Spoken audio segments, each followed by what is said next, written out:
Anybody that's not, in order, we're gonna get them in order. I like it. Calm down, calm down. All right, Knuckle smash. It's the rain, the weather We got a forecast. lively bunch. So Tony walks in, the place was dead. Tony walks in. That's how he's running the school. Now I know why it's crazy. All right, Hollywood, you ready? You all set? Okay. Tonight, good morning. Good morning, everybody. Today we're going to start with our governance committee. I'm so excited to talk strategic plan. So I'm looking forward to this. Stayed up all night. I know, but it is important. Strategic plan, though, is very important because it basically gives you the pathway of where you're headed. And, we want to stay on the right course here. So at this point, I'd like to turn it over to Susanna, who authored this, and we'll talk about this. Okay. All right. Well, thank you, Mr. Chairman. Good morning, everyone. Welcome to our May Governance Committee meeting. I have a few updates today on the wonderful world of internal control and governance and strategic planning. First, I'm going to talk about the annual performance measures report, actually. This is a requirement under the Public Authority Law, Section 2824A. This requirement makes us establish a mission statement and also define performance measurements that we have to report on annually. The board is required to review these measures annually, and we upload this to our website and the Paris reporting system, the Public Authority Information Reporting System in June. So you all got a copy of the report. This report is actually combined on an annual basis, but it is reviewed internally every quarter by our executive team as part of our strategic planning activities. So we do look at this on a quarterly basis. It is rolled up to a annual reporting in the report you received. We review this quarterly internally, and we look at different trends. We look at trends on a quarterly basis, trends on an annual basis. If the trends are acting different than what we expect, we would look further into that to determine why. This year, all of the trends behaved how we would expect. There was a significant increase. I'm just going to talk a little bit about the items that were discussed in the report. Although our ridership, we saw an increase this year. Although we're not back to our pre-pandemic levels, we did see a significant increase from the prior year, so we are seeing that trend continue to increase, which is good. We had about 6.6 million rides this year, up from 5 million last year, still down from the 9.9 the year prior to the pandemic. So we're about 33% under our pre-pandemic ridership levels, but still seeing a positive increase in trending there, which is good. One of the interesting things is we did see a significant increase in the operating cost per hour compared to last year. Obviously, prices for everything have increased significantly over the past year, inflation. So the increase in cost wasn't necessarily outside of what we expected it was going to be, but what was interesting was the significant increase in ridership actually did reduce the operating cost per passenger, even though there was a significant overall operating cost increase. So this reduced our operating cost per passenger by 18% from the prior year, which was actually a really good decrease that we like to see, which in turn decreases the subsidy required per passenger as well. We're still up on our cost per passenger from pre-pandemic levels, obviously, because we are not back to our pre-pandemic ridership levels, but we are expecting to continue to see that trend increase positively, or in the correct direction. The fare box recovery ratio, so this is the percentage of funds that pay for that operating cost per passenger that come from our directly generated revenue sources. So our contract revenue, fare box revenue, advertising revenues, things like that. That did see a slight decrease from last year, but that was expected based on our fare restructuring. So this was the first full year that we had the fare restructuring in place. So again, it decreased slightly, but not outside of what our expectations were. So monitor that over the next, I say, 2-3 years. I think it'll show us some sort of a trend. Because impact of pandemic being over and the new fare box. So yeah, Yeah, so it is interesting to see those. So when we meet quarterly, we actually see them on like I have a lot of these measurements graphed on different trends. So we've seen the year pre-pandemic, pandemic year, and then now we're seeing some interesting trends happen, over the next few quarters. So that was, not necessarily outside of what our expectation is, and we'll continue to monitor that trend as we move forward. One of the other trends that I want to talk about is the percentage of pullouts met. This is another measurement that we look at. Obviously, the goal is always 100%. In the previous report from 2022, we saw a reduction in that to about 98% due to ongoing manpower shortages. Even though we're still, manpower shortage is still an issue for most people across the globe at this point. We have done a lot of significant recruiting efforts throughout the past year, and we've been able to restore that measurement much closer to the 100%, up past the 99% ratio. So we've actually seen some positive improvements there as well, which is really good. All of the other performance trends that we track, and you can see on that report, the 14 different measurements that we report on, none of them were behaving outside of what we expected. There wasn't anything significantly concerning that we saw throughout the year or throughout the past couple of years. But there are a couple of measurements that I want to talk about, kind of throw a shameless plug for our RPM program in here. Our customer complaints and our accidents. These are things that we track and trend as part of these performance measurements, but also we've seen some interesting behavior in the trends in these particular measurements over the past couple of years.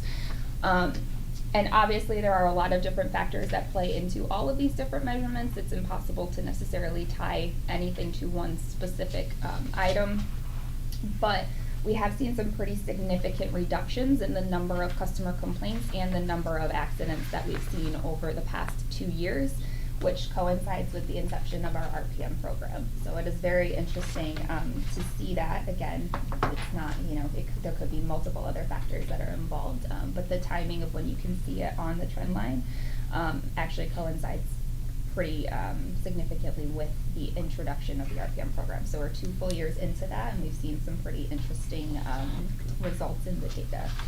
In the year prior to when we implemented the RPM program, we had 506 customer complaints.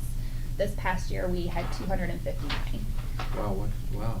Yeah, so we've seen, we've seen a very significant reduction in the number of customer complaints. Big reason?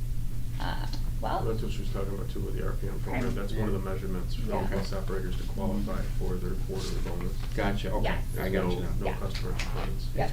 Good. yeah, so we've seen some very positive results in those trends. The program's working good. Accidents as well, very significant decrease in the number of accidents. And again, we had our number of accidents prior to the pandemic. Obviously, the amount of accidents significantly reduced during the first couple quarters of the pandemic because we weren't driving as many revenue miles. We've seen, obviously a restoration of the number of revenue miles we're driving. We have not seen a proportional increase in the number of accidents. So we're seeing that number of accidents kind of maintaining that lower level. Obviously, it varies a little bit from quarter to quarter because, you may have weather issues that, spike that up a little bit in certain quarters. Introduction of brand new operators, you're gonna see a little bit of an increase there. But overall, we've maintained a significantly lower level since the inception of the RPM program. So it's Because that's another measure, accident-free for the Yes. quarter. For the RPM program, is there a difference for the driver where the driver causes his accident or Yeah. We I hit classify you? them, we Mhm. classify them as preventable or unpreventable. Yes. Okay. Yes, and so the amount of preventable versus non-preventable is also trending positively. So we are seeing a reduction in the preventable as well. So overall accidents, yes, we're seeing a reduction, but we're also seeing a reduction in the preventable as well. Let me ask you this, on the reduction, is that information then, is that monitored or discussed with the insurance company where it could have an impact on our liability? That's one of the things that's gonna have to trend over years. If it goes up, we don't wanna tell them, if it goes Well, down. Yeah. because you gotta keep in mind too, a lot of those, fender bender type accidents never get to the insurance company Right. because we're self-insured for the Yeah. first Right. 1.5. So. Yeah. Okay. Yeah. Just curious. So it's been a very positive trend. Looking at data is very exciting. It's all very fun, but it's even more exciting when you're actually seeing like positive results of things that are in the works. The RPM program in general is based on the data is operating pretty effectively. I had the privilege of participating in the PCLI program, the Public Transit Leadership Institute program last year, and through connections with some of our other sister properties and agencies, a lot of them have reached out and asked us to share this program with them. So Good. it's getting Excellent. it's very exciting. It will be a presentation at the annual NIPTA meeting in this fall. Yeah. We will be presenting our RPM program as a program to be emulated throughout the state. So Wow. all very exciting things. Yeah. I know I say this is very fun and exciting every time, but this is really fun and exciting this time. I think you She's can all elated. feel Yeah, it. It doesn't get out much. It doesn't get out much, but these are office, You know what it is? It's passion. You have a passion for that trade. Yeah. And that's what's nice about it. I love passion. I Yeah, love it. yeah. It is very exciting and very interesting stuff. Excellent. So that is the performance measures report. Again, there's wasn't anything overly concerning or discouraging. It was all positive trends that we're seeing. On behalf of the board, that's a great job you did. Thank you, I appreciate it. So you guys don't actually have to approve this or anything. The public authority law only requires that you guys review this. If there are any, concerns or requests for changes or anything like that, obviously the board has the ability to do that. But if not, we will go ahead and post this on our website, and we will also upload it to Ferris in June. Yeah. Okay. Stay tuned. Awesome. So, in addition to performance measure reporting, I have an update on our strategic planning process. So, as you know, last time we had a governance committee meeting, I brought to you all that we were starting the process of revisiting our mission, vision, and value statement. Kind of in line with the same, public authority requirement we just talked about. That statute also requires that we establish a mission statement that is in line with our legislative purpose.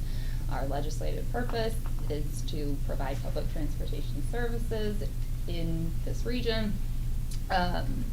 So the original mission statement was re-adopted in 2010. It hasn't been revisited since then, so we began that process. We've been working with our internal executive team, going through a few different exercises to kind of review and evaluate what we would, want our mission statement, our vision statement, and our values to really be. That's going to be our project we're working on right now. In addition to that, following that, we will also look at what are the established strategic measures that we want to take, what are our initiatives, and actually going down through each individual department and setting those individual goals there. So it's a long process. Is there a target date that you have for completion? Yeah. Sure. The future. The future of 20-something. Yeah. Okay? Yep. Okay. Exactly. All right. He's working for the weather company.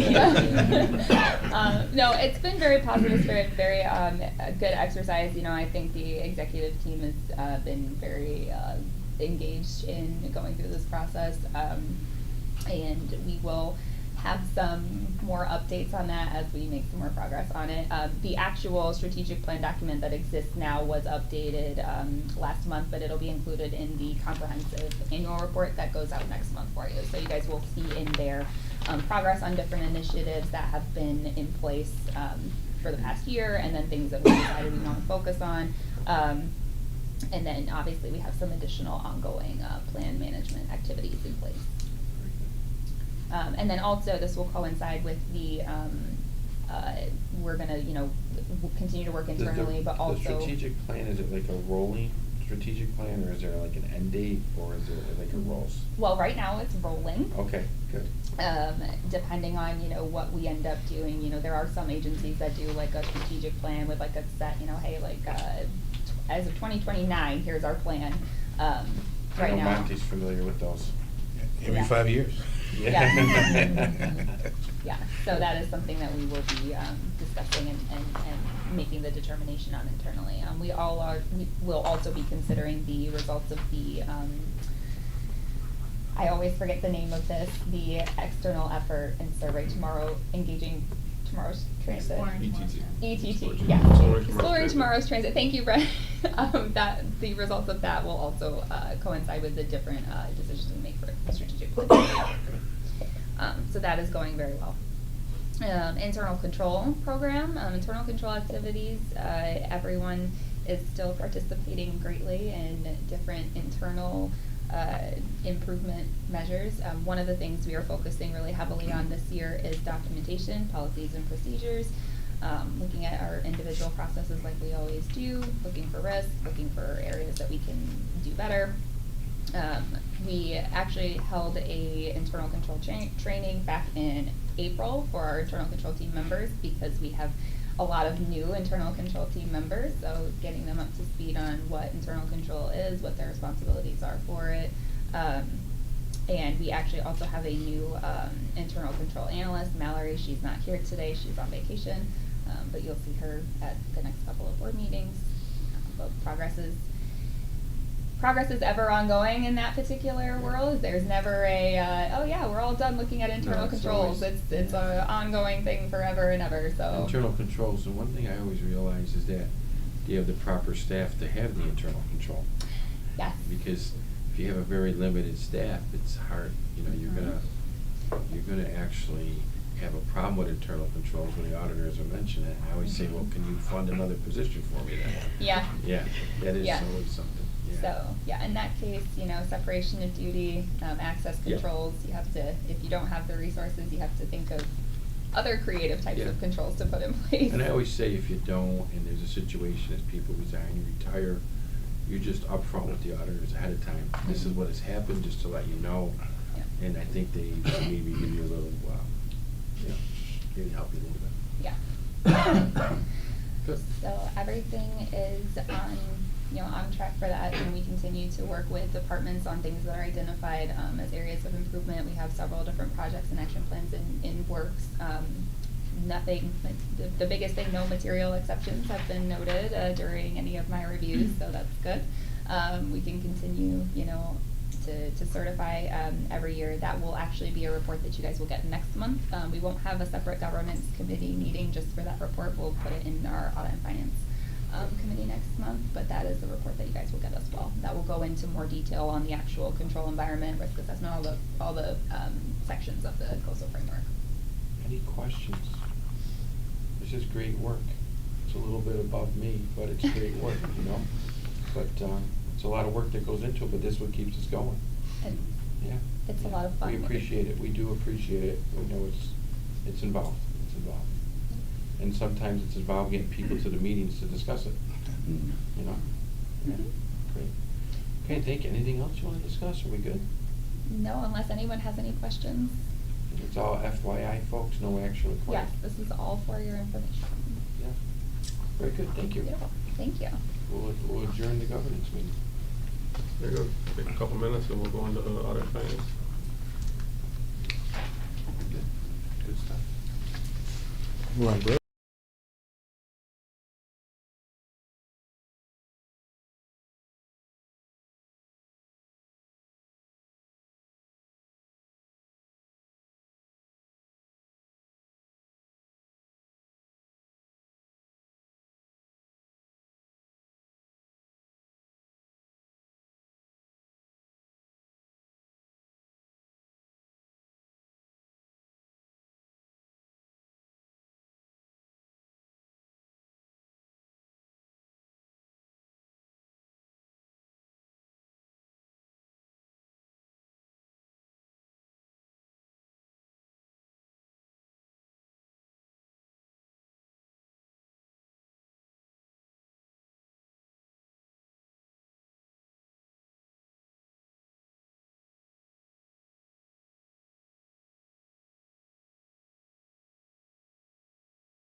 Well, the foundation We're gonna change. start our Audit and Yeah. Finance Committee 1 point. agenda today. Gotta move to it. We have a bunch of different things to go over with today. I did, last Friday I was up here, I did meet with Linda and Melissa, and we had Chris and Brian, we had a nice discussion like we always do on the finances. And at this point, Linda's excused for the meeting. Melissa's gonna take the helm. I'll turn it over to Melissa. Good morning, everyone. Good morning, Mr. Chairman. I'm going to start with reviewing the preliminary statement of net position. This is preliminary because it is, our 331 statements are being audited right now by our auditors. Everything is going well and on a little above, or a little better than schedule, which I'm very pleased with. The quick ratio as of 331 is 6.22%. And that just shows that we have $6 in current assets for every $1 in liabilities. Yeah, so think about that, folks. Pretty good. You know, so that- Good position you know, to that be in. equity It used to be in the ratio. dollar range. Yeah, Yeah. I think we were excited when it got like to 250. Yeah. So the debt to equity ratio it's strong. Yeah. You should be too. I am very excited. this stuff excites me. I feel like Well, Melissa, you chose the right meeting to lead. yeah, I know, right? I've got all good news. The cash and cash equivalents increased by 622,000. You know, as we continue to watch cash, the authority will continue to seek opportunities to invest idle cash, and you know, to continue to improve our cash position. Receivables increased by 9.3 million, and that's just primarily due to timing of our federal and state grant receivables. It's just, you know, at the end of the year, if we have them on the books, they're on the books. Current liabilities increased by 2 million. Accounts payable and accruals increased by 688,000. This is due to increased purchasing activity at fiscal year end compared to last year. Accrued salaries and wages increased by 444,000, and that's again just timing of that last payroll of the fiscal year. And lastly, estimated claims payables increased by 909,000, and that's due to the increase of our IBNR reflected at year end. So that's just the accrual of like open medical claims. IBNR folks incurred but not Not recorded, just yeah. for the non-accountants. So do we have any questions on the statement of net position? No? Good. So moving on to our statement of revenues and expenditures, again preliminary. After 12 months ending March 31st, the consolidated operating income is $9 million. So we ended the year basically on trend of where we were all year. Operating revenues finished the year at 5.8%, or on budget, but 5.8% over prior year. Regular line revenue finished the year under budget and under prior year. Again, as we've reported all year, that's due to the fair restructure and the refunds of past sales. Advertising and other finished the year over budget and over prior year, and this primarily is due to favorably performing RTC revenue, the new leases for FlixBus and Trailways, and then realize investment income. Any questions on revenues? Okay, moving on to operating expenses. We end the year at 7.3% under budget and 7.4% over budget. The three most notable categories of being under budget is salaries and wages, healthcare, and services. These continue to trend how they've been all year. As reported, you know, we still have many open driver positions, and that has a great impact on the salaries and wages and the healthcare budgets. And services also continue to perform under budget for unrealized services for marketing and IT, and then postponed facility projects. Lastly, non-operating revenues finished 3% over budget and 6% over prior year. We use non-operating revenues to offset any deficits in the individual companies. As expenses increase year over year, so does the need for operating assistance. So any questions on our statement of revenues and expenditures? Okay. So we'll need a motion, right, to Yeah. for that. Yeah.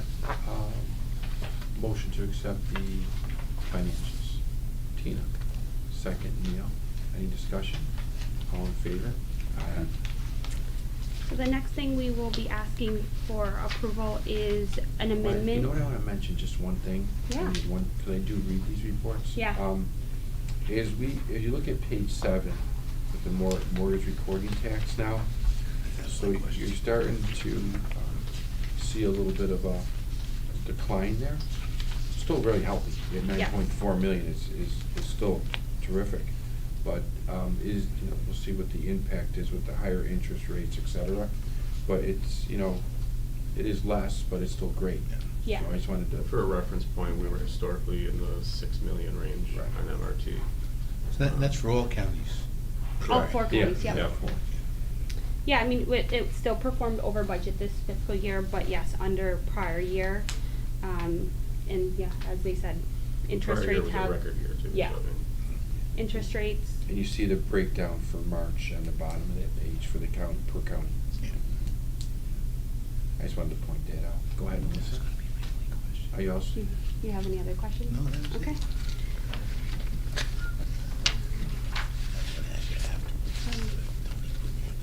Oh, that's okay. I don't mind it. The screen is not changing up there, so I'm not sure what's happening, but we're gonna skip ahead to, the amended 23-24 operating budget and multi-year budget. We are asking to amend these budgets. Bear with me as I get there. So we're seeking approval to amend the 23-24 operating budget and multi-year budget. The New York State enacted budget will provide $49.5 million in state operating assistance, or STOA, to the authority this next fiscal year. That is a 12.6% or $5.5 million increase over the 22-23 enacted budget, and $2.5 million over what we had projected in our original budget that we would be receiving from New York State. So you'll see on page 14 that the state assistance line increased by that 2.4 million, and the federal assistance decreased by the 2.4 million to maintain that balanced budget. The federal assistance that we reduced will be used in subsequent years to close budget gaps. That's good. So then, We ended up pretty good in the state budget. yeah, We did. Our state delegation really came through for us. We got, as Melissa said, there ended up being like a net of 12. We were originally budgeting 7. So it's a significant increase in state operating, which is fantastic and where we need to be. So as we continue to, bring in new initiatives and we do bring our driver complement up to where we want it to be, we'll have the funds to do what we need to do.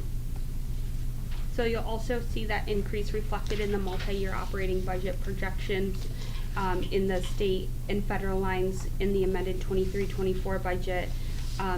The increased STOA amount is reflected in the 25, 26, and 27 year budgets, which has reduced the deficits in 26 and 27 by that 2.4 million compared to what was presented in our regional budget book. So that will also need a motion. Is there any questions? Okay, any questions to amend the 23-24 operating budget? I need a motion. Okay, Monty, it's a second. Tony, any discussion? Okay, good news, we don't need discussion. All in favor? Aye. Okay, very good, good job, Melissa. Thank you. Okay, resolutions. Chris, you can talk to us about the gas detector and sensor upgrades. Thank you, Mr. Chairman. Good morning, everyone. Good morning. This resolution is for the gas detector and sensor upgrades to our Syracuse facility bus garage. Resolution 3A, folks. This contract will be paid for using 100% state grant funds.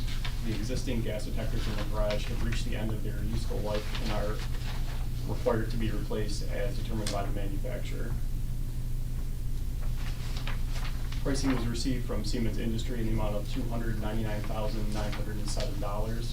They are the current New York State contract holder for the installation of intelligent facility and security systems and solutions. Therefore, it is our recommendation that the board award the contract for gas detector and sensor upgrades to Siemens Industry. Are we a Siemens property? Yeah. Yeah. Okay. Very good. Any questions for Chris? So what about your other facilities? The other facilities, I'm not sure. We don't have any gas.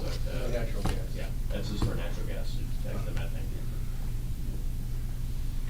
Okay. Need a motion? Neil, second? Tony? Any questions? All in favor? Aye. Moving on to resolution 3B. Caitlin's gonna talk to us about the Syracuse Hub ice melt system repair.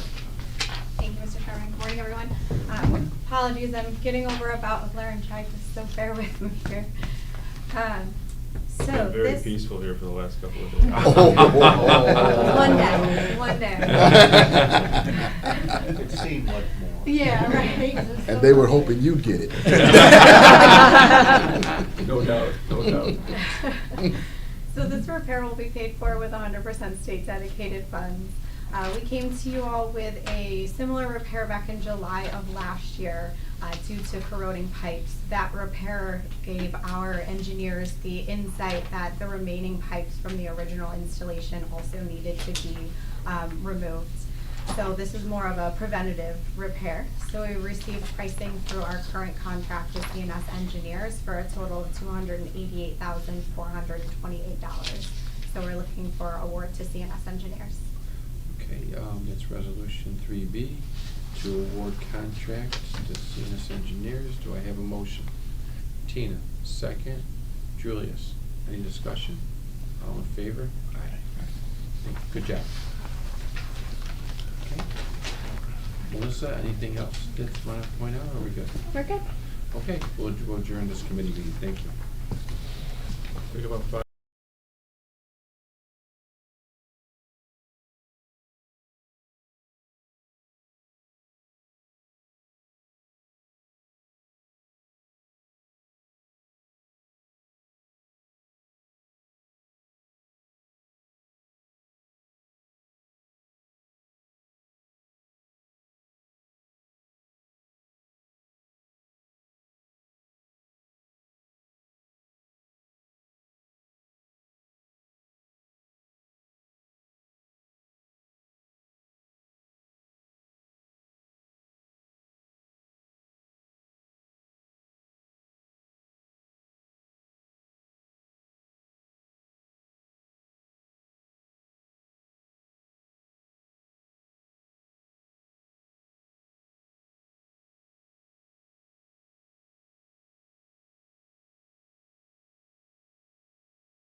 been here for 8 years. Like with guys who can just tell them to Okay, get their shit out there and move on. Hey, welcome today. Welcome today. At this point, I wanna. Yeah. Do the pledge? Sure. Yeah, we're gonna first do the pledge. We'll stand. Joe DeGray's gonna lead us today in the pledge. How to retire. Yeah. I pledge allegiance to the flag of the United States of America and to the republic for which it stands, one nation, under God, indivisible, with liberty and justice for all. At this point, I'm gonna turn this over to Brian for a second here. Yeah, I'd just like to have a brief moment of silence. We had one of our very strong advocates for the disabled community. She's been a member of our Accessible Transportation Advisory Committee for years, really helping Central with our Call a Bus program and some ideas. And she's been a very strong advocate for Central. She passed away this past week, Sally Johnson, so we just have a moment of silence.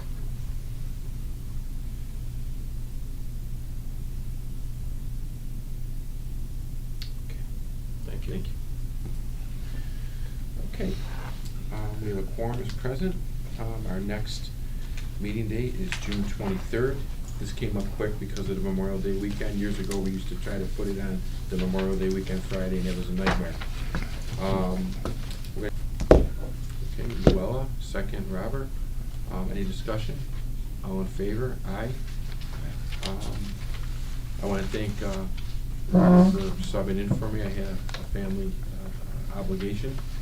And also, I want to thank the board for the trust that you have in me to lead this board, to once again put me in the chair, and I do appreciate that, and I do take this very seriously, but I think I'm pretty well blessed with a great board and great staff here at Central to continue moving forward. At this point, I will turn it over to Brian for his report and his senior staff reports. Thank you, Mr. Chairman. We'd like to start out, we have a long-time employee retiring. You guys are made aware of it. This will be his final hurrah sitting here at the board table. Although it's a retirement, non-retirement. So Joe has dedicated over 31 years with the authority, starting as a bus operator, working his way up through operations, and then ultimately becoming senior vice president of operations. You know, that type of institutional knowledge walking out the door all at once is difficult for any organization. So we are very grateful. Joe's going to be staying on in a part-time capacity, helping us with various projects that we're working on, not limited to, but including the state fair, you know, which he's played an integral role in every year as we start to transition that to some of our newer operations folks. So I would like to take this opportunity to thank Joe. We've got a little plaque to present him. I'd also- Years of service, and then Mr. Chairman. I'd also like to say it's been a pleasure. I've been working with Joe for the last 18 years in a couple of capacities, and he's a true loyal Central employee here. You know, it's kind of it's a job sometimes that is not easy in operations here, I can tell you, because Joe's really 22. You can see what this job does.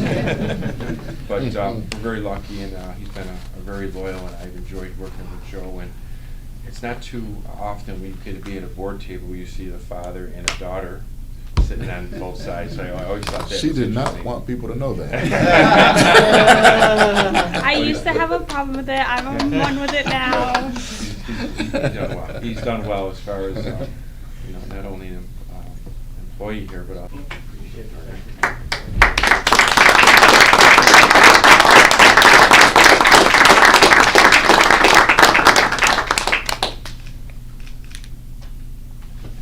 Thank you. Just want to, I guess, thank the company for the opportunity. It's been 31 years. You learn a lot, you see a lot. I guess the one thing that I would say to the group is realize the company that you work for and how good it is. I've seen probably 80 transit properties over my 30 years. And, you know, everybody here, when you compartmentalize, you think we all have a crap show going on. And some days we do. But in comparison to everybody else, we're pretty good. And you have to recognize that. You read the transit blogs, you read magazines, you go to these places, and you're like, we're pretty good.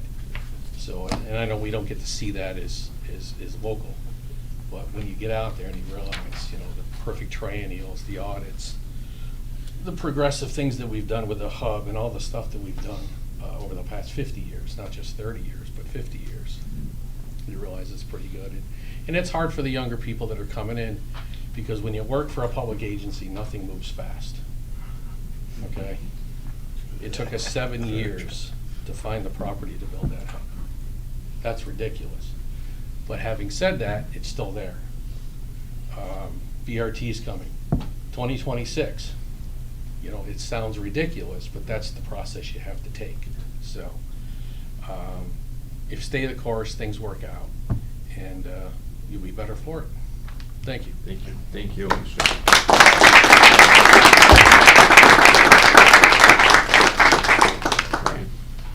All right, so moving through, I'd like to actually take a second here and have our council talk about an amended certificate for one of our subsidiaries. Thank you, Brian. I would like to recommend that the board pass a motion to approve the filing of an amended certificate of incorporation for Centro Parking Inc., which is one of our affiliates, you know, wholly owned subsidiary of the authority.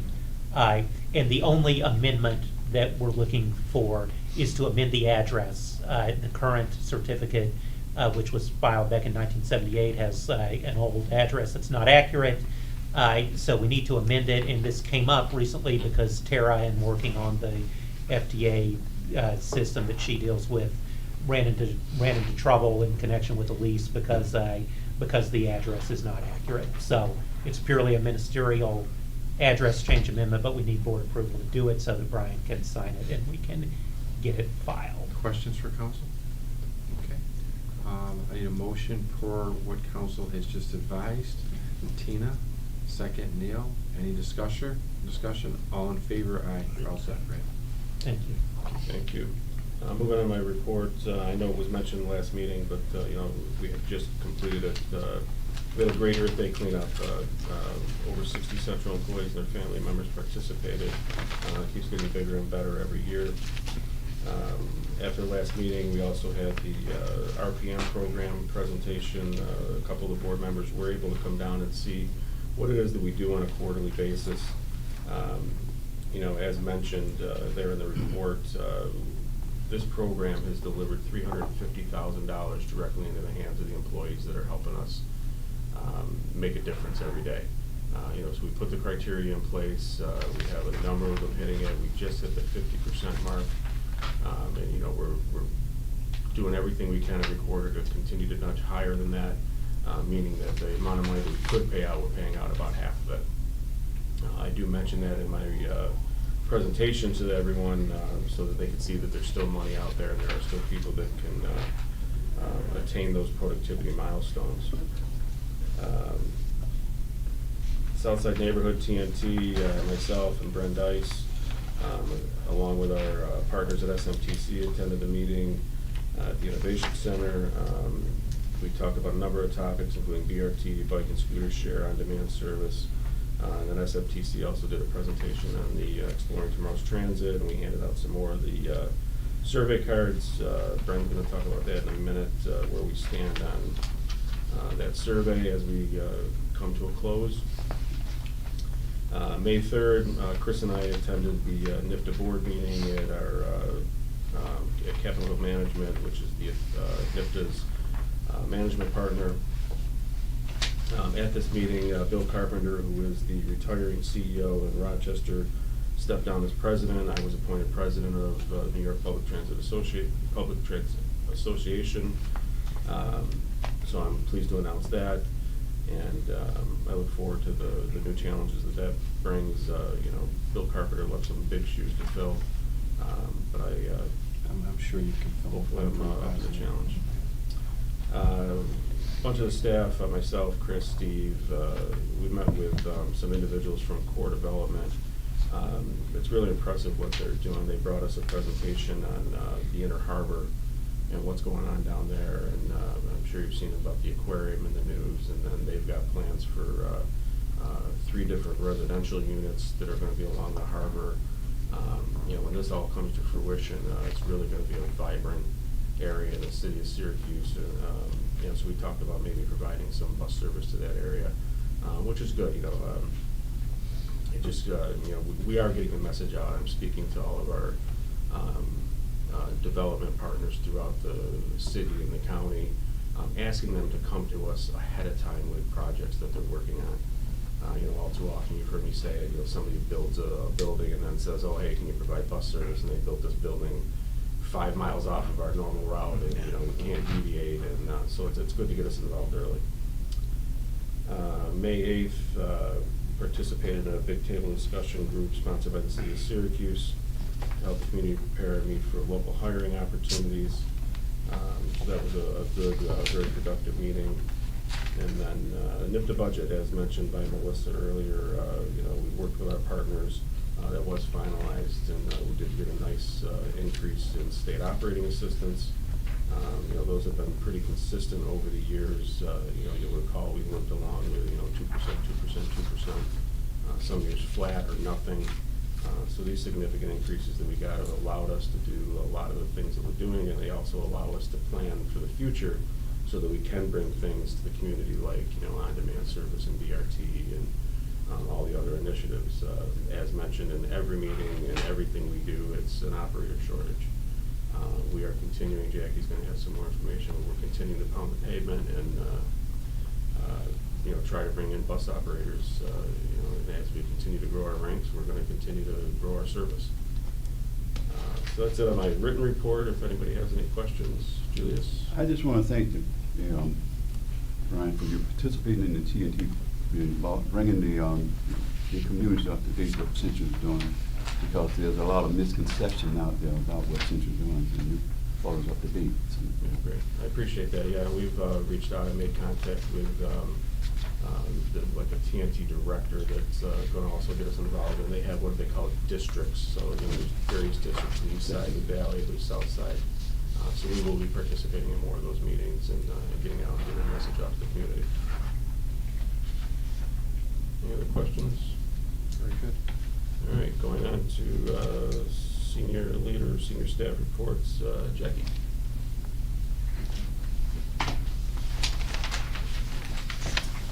Morning, everyone. Good morning.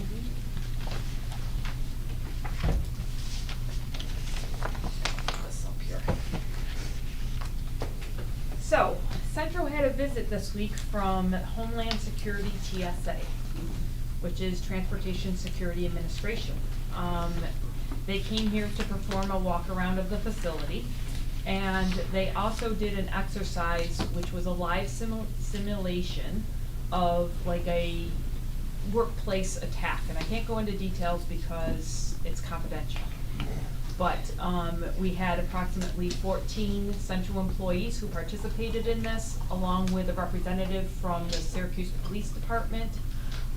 It was a great simulation, very eye-opening, and I think we had a lot of take-back from that, in where we can improve on some of our policies and procedures that we have in place here.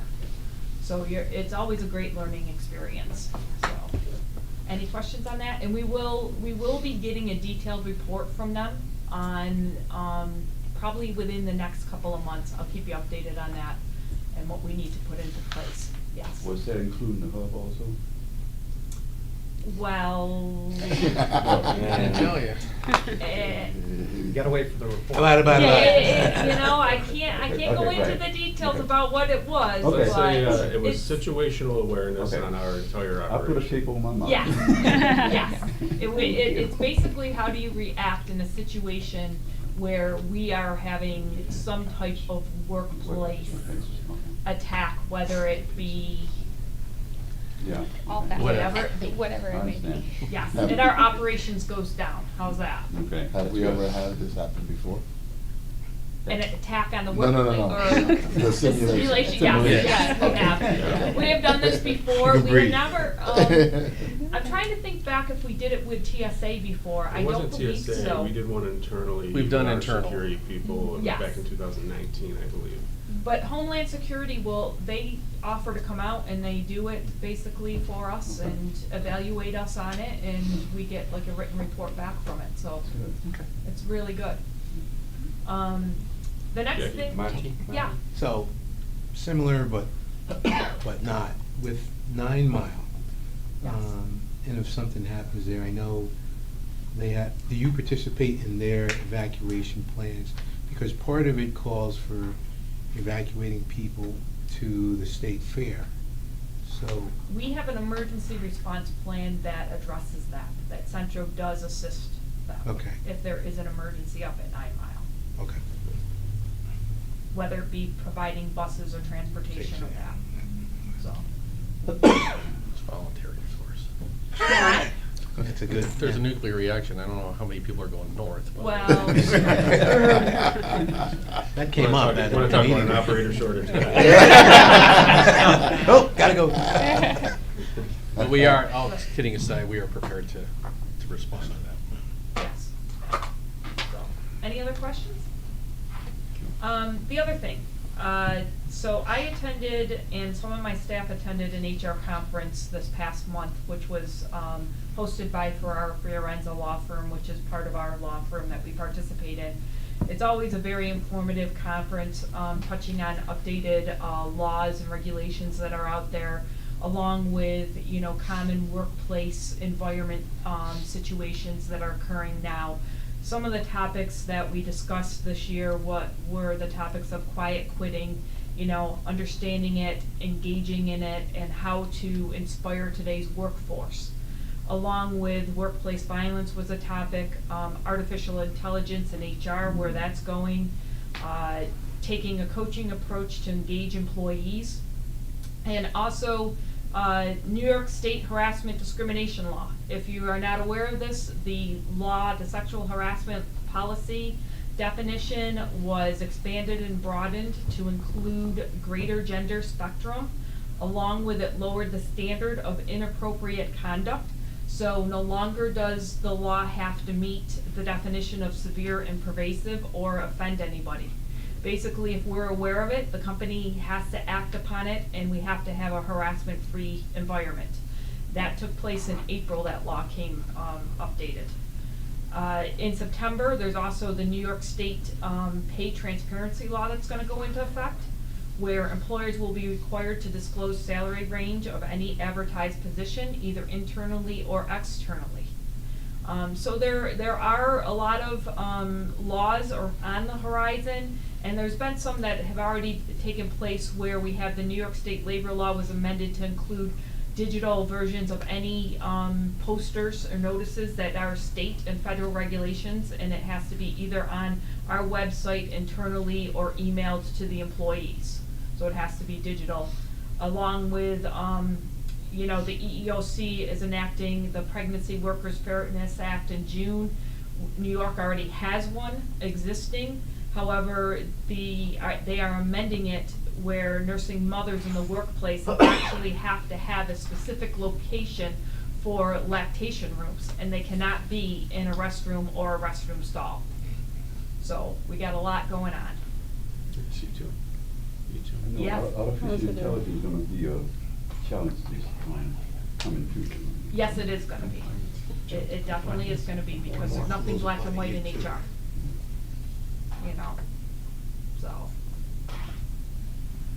Any questions? Any questions? Any for Jackie? questions? Okay, thanks, Jackie. Good luck with everything. Thank you. Thank you. Mike?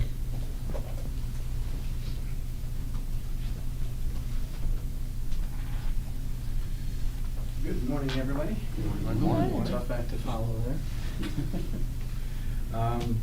We in IT received about 25 desktops this past month. Brian, or Billy Green, who's working with Carlos up there, is working with Bob Bonai to get those out to Auburn, Utica, and the storeroom here. There's some configurations and some other things going along with that. We've also been working with Trapeze, one of our major business applications. We're looking to kick off a upgrade process starting in June to get that going. We're on currently version 18, working to get to version 21.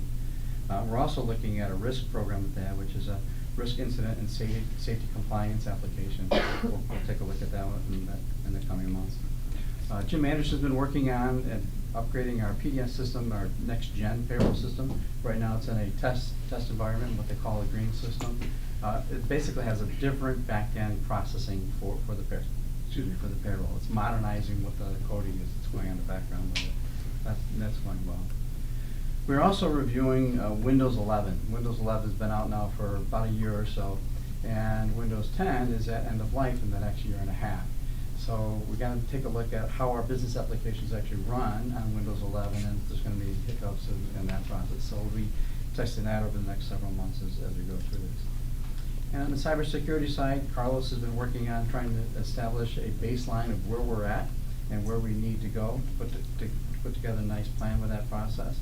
One of the things we've noticed is, particularly this time of year, there are a lot of phishing campaigns. I'm assuming you all know what phishing campaigns are. Emails that are sent to you that they want you to do something. We've had a few that have been sent here and hit here. Even our chairman and a few other people have actually gotten a couple of them. Thank goodness they're not clicking on them. This is really good.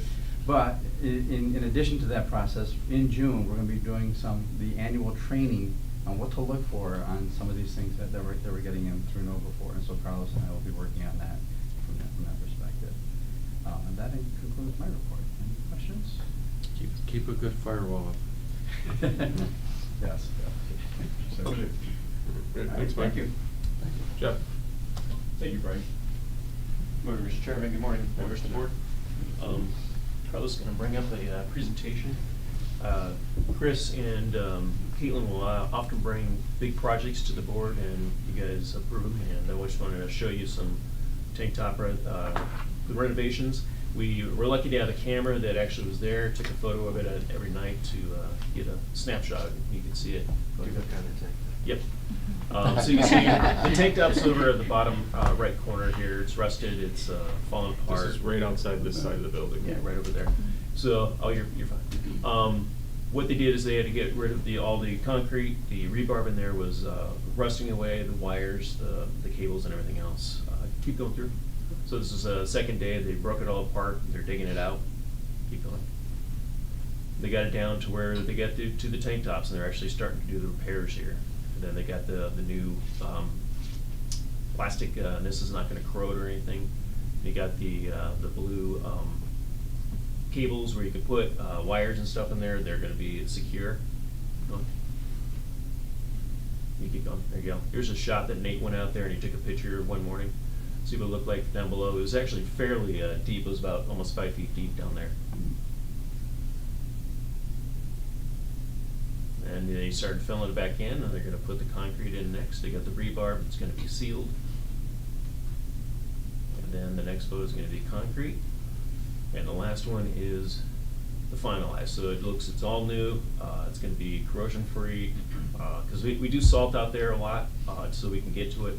There was concern that people are going to fall through. It's going to go right through the tanks. The tanks themselves were in really good condition, so all you had to do was just repair the tank tops. All right, and the next one was over on the opposite side, the fueling station. This one's a little more difficult to see. As you see, it's in the upper right-hand corner there. Go ahead and go to the next one. They were breaking it apart. They got down to the tank tops. Next one. And then the last one, I gave out these photos really hard to see here, so. This is the finalized. They got the concrete, same situation as the last one. This one here, what was happening is water was getting into the tank and creating bacteria growing in the diesel fuel, which caused a lot of microbials, and that gets in the tanks of the buses, and it causes the buses to clog. So that was the reason why this one didn't get done. All right. I just thought that'd be a little nice to show you guys, see. Thank you. Some progress. Appreciate You're spending your money on. You spend the money, then we're saying we wasn't Yeah, spending it. there you go. Next thing I had was WDI. They came out here for the child subsidy, child care subsidy. So they talked to a lot of the employees. They gave them brochures, so the employees are aware of it. HR now knows it, so when somebody gets hired, they can have the brochure. Here you go. If you do qualify, you can actually get your child care subsidized. And then in September, we're going to be getting some more training for our mechanics. They're going to have a diesel and CNG engine training, IO systems, which is input-output module systems, which controls all the bus communications and the electrical. And then we're getting basic electrical training. This will start in September, end of September, and WDI is going to be subsidizing the cost of this. So, any questions? Very good, good report. All right, thanks. Thanks, Jeff. Steve?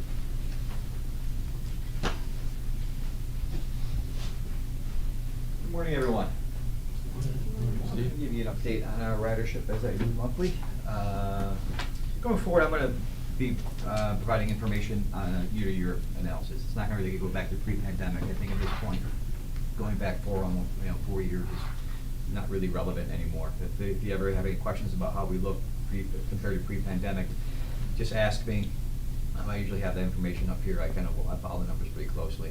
But from looking over year, we were up 12% overall. That includes all the services. Really, our city's services are very strong.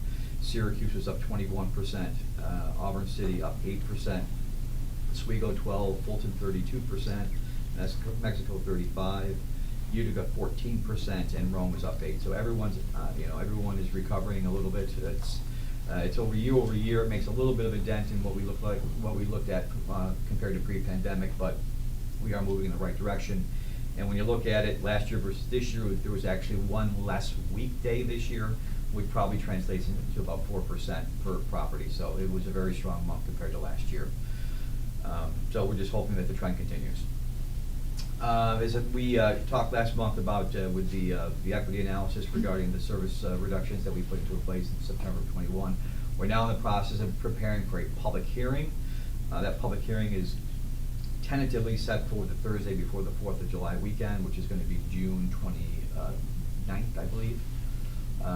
You'll be getting more details on that. Essentially, it's just letting the public comment on the service reductions that we put into place. The intent is to bring them back.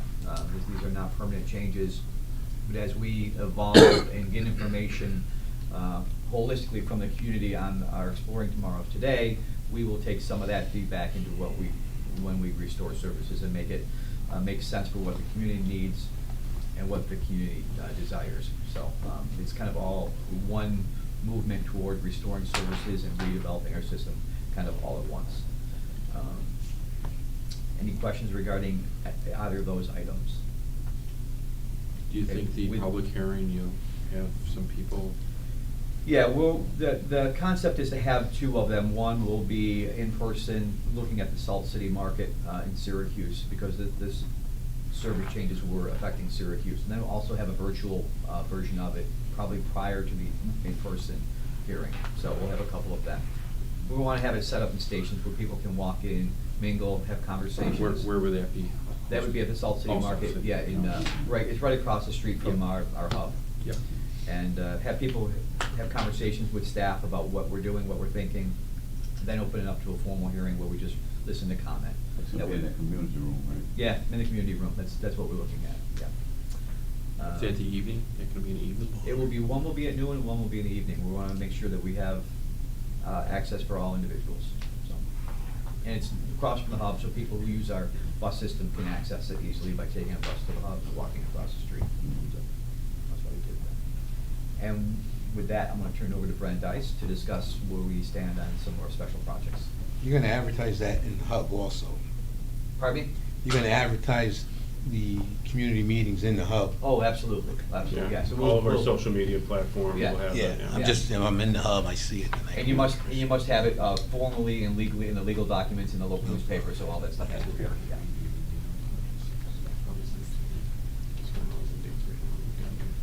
Good morning, Mr. Chairman and members of the board. Just wanted to update you on the Exploring Tomorrow's Transit, which is our project, our public outreach project with SMTC. We had a goal of 1,000 surveys, and on Tuesday afternoon, we met that goal.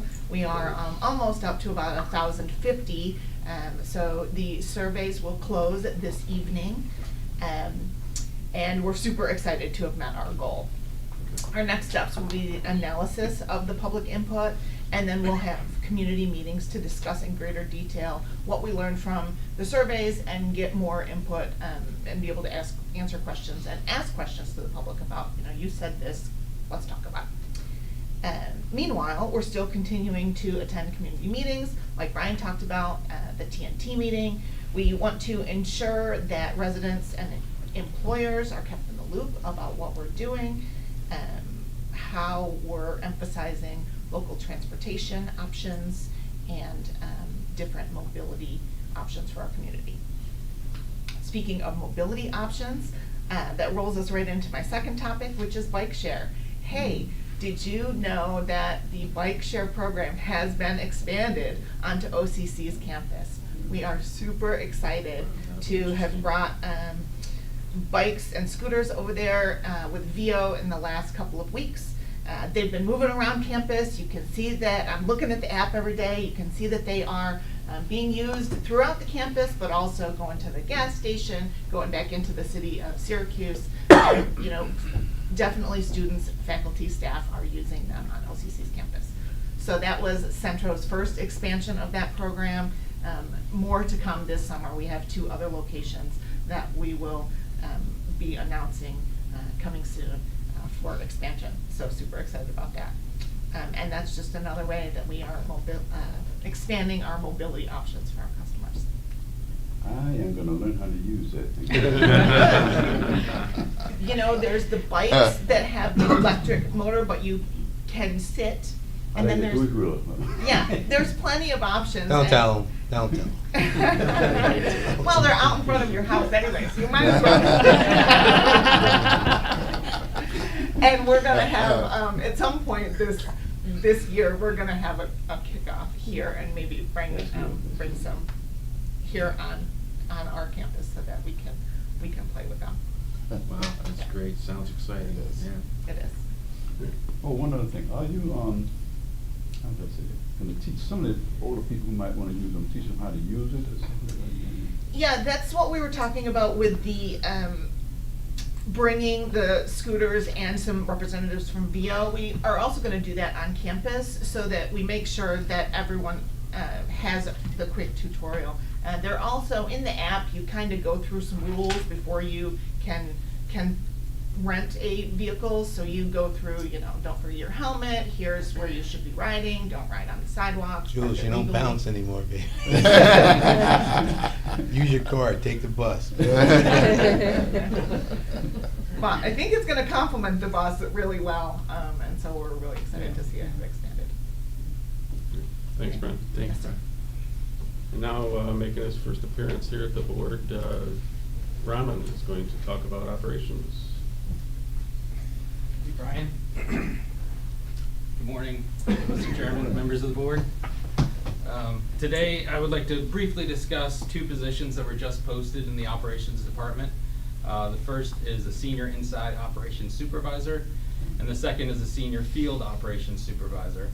And to give some backstory on these, over the past few months, we've been struggling with a lot of vacancies, supervisor positions, operations manager position, Joe recently retiring, and at the same time, we introduced the bus monitor program, which put additional strain on the department. So with all of this, we felt it was the right time to reassess and potentially update the organizational structure within the department. So it's also important to note we did not create any new positions. The headcount remains the same. But prior to these 2 positions being posted, there were roughly 21 people reporting to the operations manager, which was just not effective. So we believe that creating 2 positions, both senior supervisor positions overseeing their own respective areas, will both improve the ability to train and manage all of the operations staff, while ultimately improving service to our customers. And we should be starting interviews within the next week or 2 to fill the positions. Any questions? Thank you and welcome. Sure. Is one of those field supervisors going to be for Colobus? No, this wouldn't necessarily be for Colobus. I mean, they would obviously help with Colobus as needed. Because Letty's position is seriously missed. Somebody's got to get out and get on some of these drivers who are not doing it right. It's definitely something we can take a look at. And I flash my ID all the time and say, you're not doing it right. Well, it's the only way I get through to them that they need to do things like put seatbelts on people. Yeah, Robin will take a look at that and then I'll get back to you. I will do that. Yeah, Okay. reach out to me if you're concerned about where the seatbelt lackings are happening. I can tell you exactly what transporters are not, and it's not your call bus drivers. Okay, thank you. Thank you. And then, as mentioned earlier, when we were talking about his retirement, Joe is still gonna give a little report here. So Yeah. one of the projects that we got him working on or helping us with, we brought to you last month, was the fare box replacement. I just wanted to have Joe give a brief update. We had a great kickoff meeting yesterday. Yes, thank you, Brian. We did. We had a meeting, an internal meeting yesterday with GenFair, which is the company we've contracted with you as the board approved that purchase a month ago or two. We've been a partner with GenFair since 1997, so this is our third iteration of Farebox collection system. The important part for us right now is to get this installed, get it properly done prior to the fair, and being seamless to the customer. So that's our number one focus. There's a lot more going on with it. There's a lot of new options as far as fare payment go for our customers. There's going to be a mobile app. There's going to be the ability to tap and go with a credit card potentially.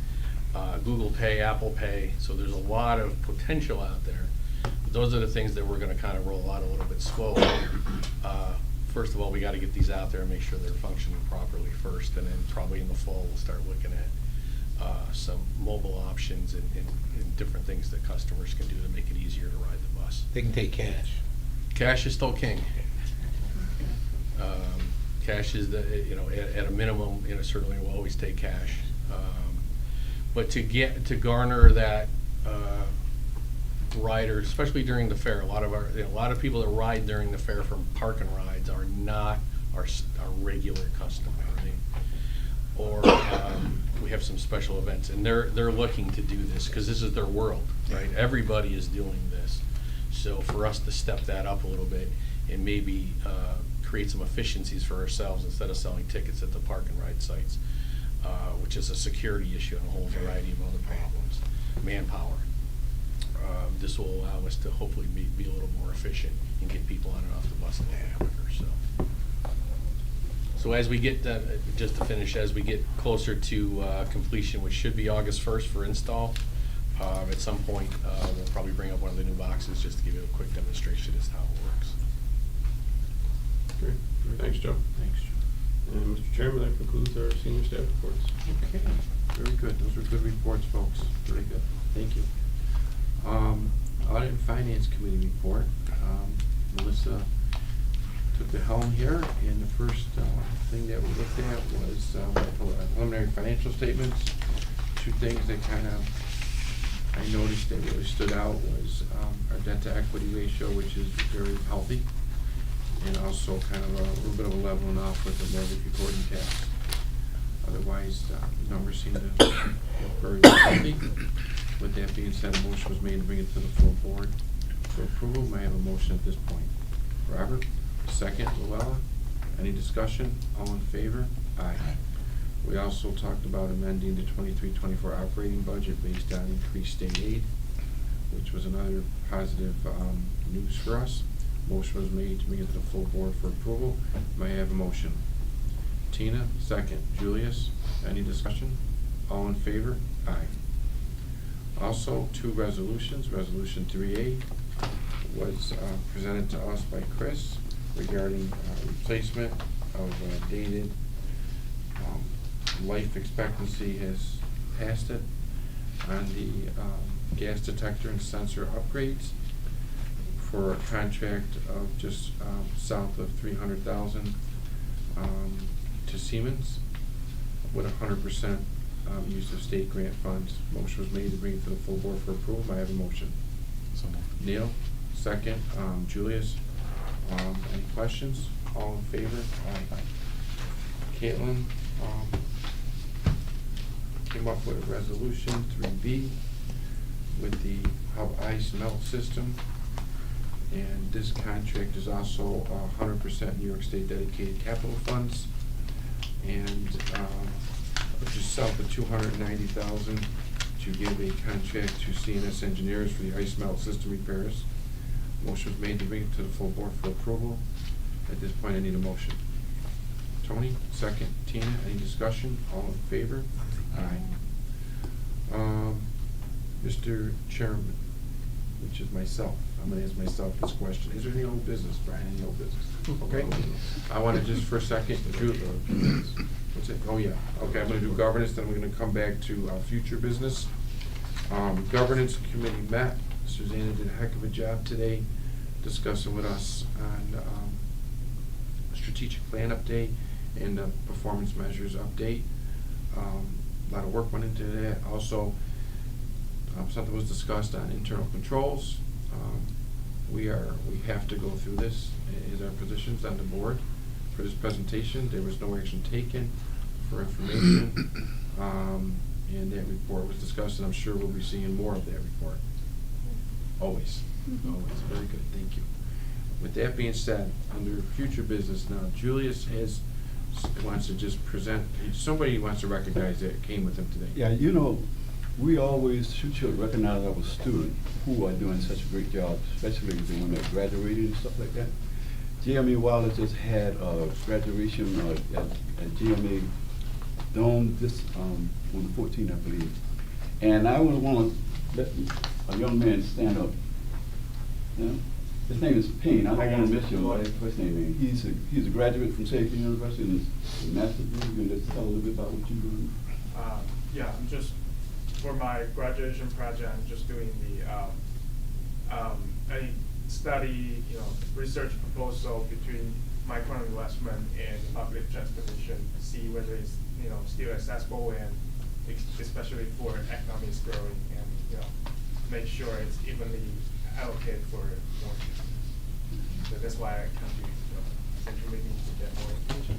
I call young men like in the future now. What we do for them now will determine what it will be tomorrow. And it's good. You guys have future. Congratulations on behalf of the board with your degree. Congratulations. Julius, thank you. Anybody else want to say anything? Have a great weekend. We're adjourned. Thank you, everyone. I wanted to slam that thing.